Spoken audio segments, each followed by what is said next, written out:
ये तो होना ही था। ये पिटीशन दायर करना ही असंवैधानिक था, गलत था। हमारे दल में लोकतंत्र समाप्ति की ओर है। नमस्कार, आप देख रहे हैं लाइव सिटीज़। मैं हूं आपके साथ सौरभ राज। पशुपति कुमार पारस अपने भतीजे चिराग पासवान से बगावत करके केंद्र में मंत्री बन गए। उसके खिलाफ भतीजा चिराग पासवान दिल्ली हाई कोर्ट में पिटीशन दायर किया, लेकिन दिल्ली हाई कोर्ट की तरफ से पिटीशन को रिजेक्ट कर दिया गया और साफ साफ कहा गया कि अभी ये मामला लोकसभा अध्यक्ष ओम बिरला के पास पेंडिंग है। जब वो फैसला लेंगे उसके बाद दिल्ली हाई कोर्ट इस पर कुछ फैसला सुनाएगा या फैसला करेगा। लेकिन तत्काल प्रभाव से उस पिटीशन को रद्द कर दिया गया है, यानी कि चिराग पासवान को तगड़ा झटका लगा है। आपको बता दें कि पिटीशन रद्द होने के बाद पशुपति पारस भी काफ़ी खुश नज़र आ रहे हैं। उन्होंने क्या कुछ कहा है पिटीशन रद्द होने के बाद, पहले आप सुनिए। ये तो होना ही था।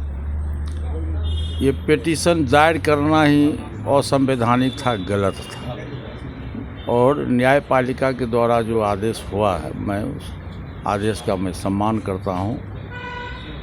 और जहां तक देखिए, जो चिराग पासवान जी ने हाई कोर्ट में रिट याचिका दायर किया माननीय लोकसभा अध्यक्ष जी के खिलाफ में, सबसे बड़ी बात यह है कि देश का सबसे सुप्रीम बॉडी और लोकतंत्र में सबसे बड़ा पार्लियामेंट है। पार्लियामेंट में 540 सांसद पूरे देश के विभिन्न भाग से जीत के आते हैं। 1 अरब 35 करोड़ की आबादी है और उसके मुखिया है लोकसभा के अध्यक्ष माननीय अध्यक्ष महोदय। हम लोगों ने अपने दल से 5 सांसद हम लोग गए, उनसे आग्रह किया कि सर, हमारे दल में लोकतंत्र समाप्ति की ओर है, तानाशाही व्यवस्था है, प्रजातंत्र में नेता परिवर्तन का नियम है।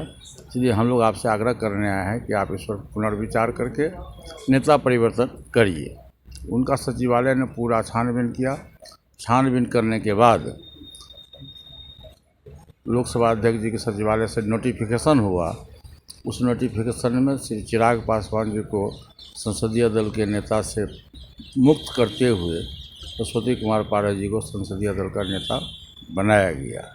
ये लोकसभा की अपनी गरिमा है। उनसे जब प्रेस मीडिया ने पूछा था कि आपका चिराग पासवान पुनः आवेदन दिए लोकसभा अध्यक्ष जी को कि आपका जो नियमन है ये गलत है, उन्होंने प्रेस रिलीज में कहा कि देश और लोकसभा जो लोकसभा जो चलता है वो भारत के संविधान के तहत चलता है, न कि किसी पार्टी के संविधान के तहत। और भारत का संविधान जो कहता है उसके नियम के हिसाब से मेरा जो फैसला है वो न्याय संगत है। फिर भी इन लोगों ने कोर्ट का दरवाज़ा खटखटाया और कोर्ट से आज केस रिजेक्ट हो गया।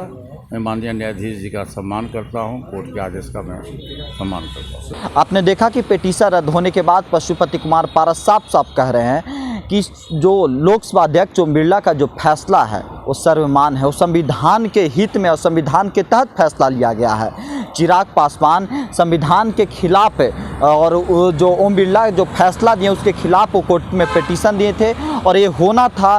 कोर्ट यही डिसीजन लेती, यही फैसला सुनाती जो आज कोर्ट की तरफ से फैसला लिया गया है।